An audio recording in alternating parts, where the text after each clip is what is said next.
Suatu hari saya bertemu dengan seorang golfer yang ganteng, tinggi, baik hati, humoris. Dia itu salah satu member di lapangan tersebut dan namanya adalah... Hai semuanya, menjua-jua. Apa kabar semuanya? Aku harap baik-baik ya. Selamat datang di channel saya, Mary C. Tarigan. Yang belum subscribe, tolong di subscribe ya. Ditekan juga tombol notifikasinya, karena subscribe itu gratis loh. Jadi perkenalkan, nama saya Mary C. Tarigan. Saya berasal dari Medan, tepatnya Kabanjahe, Tanah Karo, negara Indonesia. Jadi di sini saya akan sedikit memberi cerita tentang bagaimana saya bisa kuliah di Kanada. Kalau teman-teman penasaran, terus tonton ya video ini sampai akhir, bakalan banyak yang motivasi gitulah, oke? Jadi di sini saya mau bertanya kepada teman-teman. Teman-teman kenal nggak namanya Jack Ma? Jack Ma adalah salah satu seorang pengusaha yang saat ini menjadi CEO Alibaba Group yang berasal dari Cina. Dia dulunya seorang yang berasal dari keluarga yang tidak mampu, dibully, dikucilkan, dipandang sebelah mata karena dengan fisiknya yang berbeda dengan orang yang normal. Jadi dia itu banyak dapat bully gitulah di hidup dia. Jadi Jack Ma ini ada sedikit kemiripan cerita hidupnya dengan saya, tidak banyak tapi sedikit. Jadi dia juga dibantu oleh seorang bule dari Amerika untuk menyelesaikan kuliahnya di Amerika. Jack Ma adalah salah satu inspirasi dan motivasi saya. Saya berharap nanti cerita hidup saya bisa menjadi inspirasi dan motivasi buat teman-teman semua. Saya sekarang berada di Kanada sekitar 3 tahun lebih. Dan baru saja mendapatkan diploma dari Fanshawe College. Saya ambil jurusan Golf and Club Management. Mungkin banyak yang bertanya-tanya, kenapa bisa saya kuliah di luar negeri? Sedangkan kuliah di luar negeri itu sangat mahal. Saya berasal dari keluarga yang tidak mampu. Kok bisa ya kuliah di luar negeri? Jadi gini nih ceritanya teman-teman. Bagaimana saya bisa dari Indonesia ke Kanada adalah sesuatu yang tidak pernah saya percayai, dan saya memang tidak pernah berpikir bisa kuliah di luar negeri. Tapi kalau Tuhan sudah punya rencana, tidak ada yang tidak mungkin. Seperti Jack Ma, saya juga dibantu oleh seorang keluarga dari Kanada. Jadi begini ceritanya teman-teman. Di tahun 2015 itu, saya bekerja di Malaysia sebagai caddy. Hidup caddy itu bukanlah mudah bagi saya. Karena sebagian golfer laki-laki, dia itu pengen caddy-nya yang cantik, tinggi, penampilan yang menarik. Sedangkan saya, dengan muka yang pas-pasan dan pendek, dan itu bukan hal yang mudah bagi saya gitu.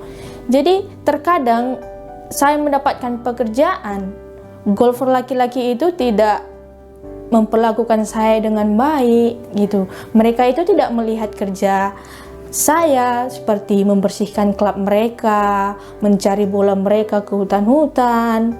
Mereka tidak lihat itu. Mereka hanya ingin have fun di lapangan, enjoy dengan caddy cantik. Terkadang mereka nyuruh ambilkan itu, tapi tidak sepantasnya mereka seharusnya seperti itu. Tapi itu tidak hal yang mudah bagi saya, teman-teman.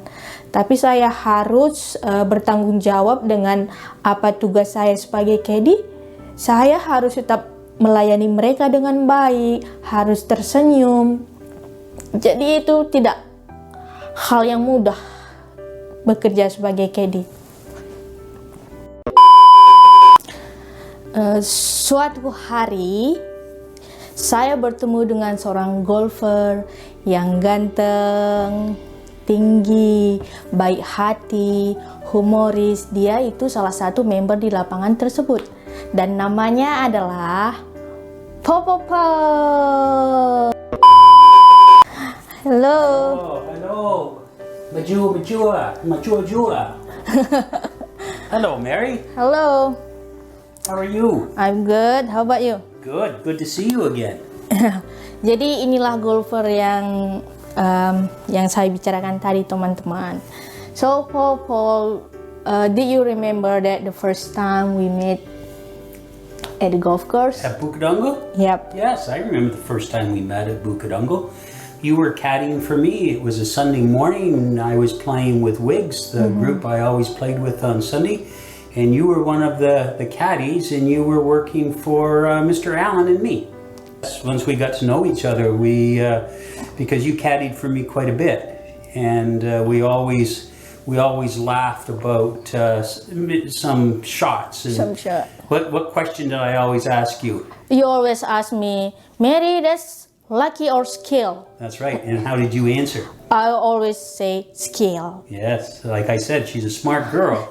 And if she wanted to work for me the next time, then she needed to make sure that she knew that was skill, not just luck. Ya, jadi teman-teman, semenjak disitulah aku merasakan kayak mana Paul ini sangat perhatian sekali sama saya. Saya merasakan seperti kasih sayang seorang ayah kepada anaknya. Gimana namanya? Karena saya sudah lama tidak merasakan kasih sayang seorang ayah, jadi perhatiannya itu sangat menyenangkan hati saya gitu. So I feel like I have a father, kind of like that, because you take care of me, kind of like that. Yes. So we did talk a lot about education as well, right? So Yes. did you remember that question? Well, I did, because after we got to know each other a little bit, we golfed together on Thursdays. Yeah. And that gave us an opportunity to talk a little bit more. And I remember talking to you about high school, and you said that you enjoyed high school and did very well, and especially in sciences, and even had a chance to go to university. But it didn't work out because you needed to work to make money. Ya, jadi saya dulunya ada kesempatan untuk beasiswa dari sekolah karena saya salah satu murid yang berprestasi, namanya beasiswa bidik misi, di mana pemerintah membiayai kuliah, tetapi saya tidak ambil, teman-teman, karena saya pengen bantu keluarga saya karena saya mempunyai adik saya pengen bantu ibu saya. So and then you give me an opportunity, right? Well, I remember asking you what you were thinking of, what you wanted to do, maybe after caddy. Yeah. And I remember saying, Mary, what do you think you'll do in 3 years? What do you think you'll do in 5 years? And I ever wondered if you ever thought of maybe going back to school. Ya, jadi dia bertanya, teman-teman, apa yang saya lakukan setelah selesai jadi caddy 3 tahun ke depan. Dan saya bilang, saya tidak tahu apa yang saya harus lakukan karena pekerjaan caddy ini adalah salah satu yang bisa saya lakukan untuk bisa membantu keluarga saya. Kedepannya saya tidak tahu, saya hanya menjalani saja seperti itu, teman-teman. Jadi Paul ini kasih kesempatan buat saya untuk sekolah ke Kanada. That's right. I recognize that word, Canada. Yeah. Because one day I asked you, I said, Mary, what would you think about coming to Canada and going to school then? And I think your response was, Ya, jadi aku jawabnya, jadi aku bilang gitu, Kanada itu di mana? Aku nggak pernah dengar Kanada itu di mana. Jadi aku rasa itu hanya sebuah joking, lelucon gitu. Aku nggak percaya gitu. And I don't believe that one. I just thinking, hahaha, Paul is joking. Yeah. Yes, but before we got talking too much detail about you coming to Canada, I knew that you needed to meet somebody else, and that somebody was my wife. Yes. Jadi suatu saat karena Paul pikir aku nggak percaya sama dia bawa istrinya ke lapangan golf tersebut. jadi aku bertemu dengan istrinya. Jadi nama istrinya adalah Janet. Ini dia. Hai. Hi, Mary. Hello. How are you? I'm good. How are you? I'm good. How's your story going? It's good. Jadi teman-teman, ini udah menjadi keluarga saya. Saya sangat beruntung sekali punya bapak dan ibu di sini. Right, Janet? So we just talking about that Paul. He wants to I meet you. So Yes, I've heard a lot about you. He had told me all about you. Every week he came home from golf and said what a great caddy you were. And so I was really excited when he said it's time to meet Mary. ya, jadi waktu kami ketemu itu kan teman-teman, saya cuci klubnya, I clean your club. Jadi aku mikir gini, berarti orang ini serius ngasih kesempatan buat kuliah gitu. So I thinking, so this person is, I can believe they will give me opportunity go to Canada kind like that. So after we meet, you teach me as well how to speak English a little bit, right? Jadi kadang-kadang di lapangan itu aku bingung teman-teman mau ngomong apa, karena aku itu nggak bisa bahasa Inggris. Jadi kadang-kadang aku gerak-gerak gitulah. Setelah bertemu dengan mereka, beberapa bulan kemudian menjadi dilema bagiku, aku harus mau jawab apa. Ini bisa nggak dipercaya orang ini gitu. Jadi aku berdoa sama Tuhan, Tuhan kalau ini memang orang yang kau kirim untuk mengubah hidup keluargaku, berikan aku jawaban. Aku lakukan itu terus menerus teman-teman. So in 2016 you and Paul leave Malaysia, right? We did. Yeah. Yeah. We said December. goodbye. In December. Yeah, we had to say goodbye. So aku itu merasa kayak kehilangan keluarga gitu. Jadi kami hanya WhatsAppan gitu. So after few months, I send a message to Paul. Jadi aku kirim pesan WhatsApp ke Paul. Aku bilang, aku siap untuk pergi ke Kanada untuk mengubah hidupku menjadi lebih baik. Oh, you were coming. Yeah. Yeah. Decided you wanted Yeah. to come. You talked to your family. Yay! You talked to your family, and We were yeah, very we need to happy. start making plans to get you here. Ya, jadi di tahun 2017, right? Yeah, yeah. In July. In July, tanggal 23 Juli 2017, aku sampai di Kanada dengan perjalanan yang Okay, big deep breath. so perjalanan yang sangat jauh dari Medan, Malaysia, Hong Kong, habis itu Kanada. Perjalanan itu 24 jam. Itu sesuatu yang tidak mudah, tapi saya percaya Tuhan bersertaku. Karena ini sudah rencana Tuhan, pasti semuanya berjalan dengan lancar. So on day 3 in Canada, do you remember what we did? We had dinner in the backyard, the three of us. And I remember Papa Paul asked you a question. And his question was, Mary, do you have any dreams, any special dreams for the future? Ya, jadi aku jawab, ya aku punya mimpi, aku bilang gitu. Aku pengen kali bangun panti asuhan gitu dengan body language gitulah. Karena aku nggak paham bahasa Inggris gitu kan. Jadi karena aku itu punya masa lalu yang buruk. Aku punya 4 saudara. Aku anak nomor 3. Ibuku, ayahku pergi ninggalkan keluarga aku pada saat ibuku melahirkan adikku. Ibuku itu sakit, dia kurang pendengaran gitu kan. Jadi keluarga kami itu sangat miskin pada saat itu. Aku harus tinggal dengan nenekku. pamanku bilang pergilah ke panti asuhan seperti itu. Jadi itu sangat menyedihkan sekali. Tetapi 2 tahun kemudian ibuku jadi lebih baik. Dia bisa kembali tinggal bersama kami di rumah kami. Ibuku itu jual barang-barang lah biar kami bisa sekolah. Aku harus pergi ke ladang orang kerja untuk bayar sekolah.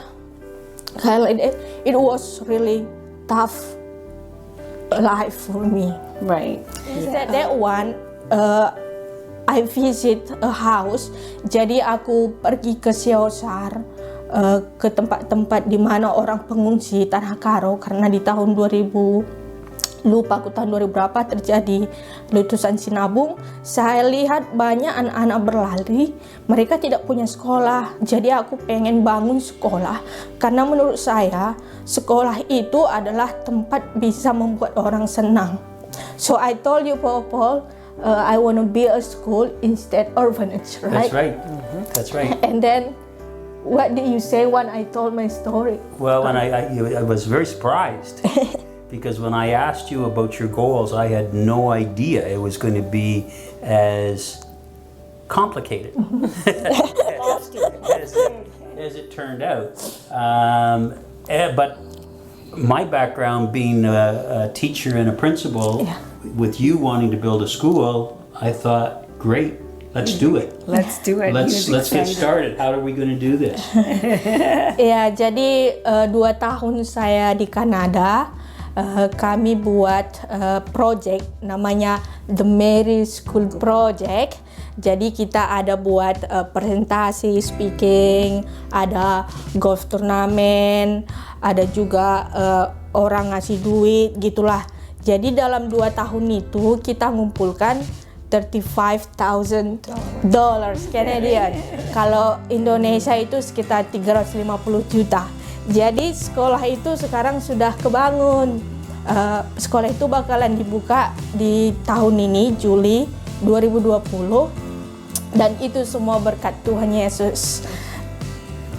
Suatu hari saya ingin menjadi posisi golf management supaya bisa membantu teman-teman caddy menjadi hidupnya lebih baik.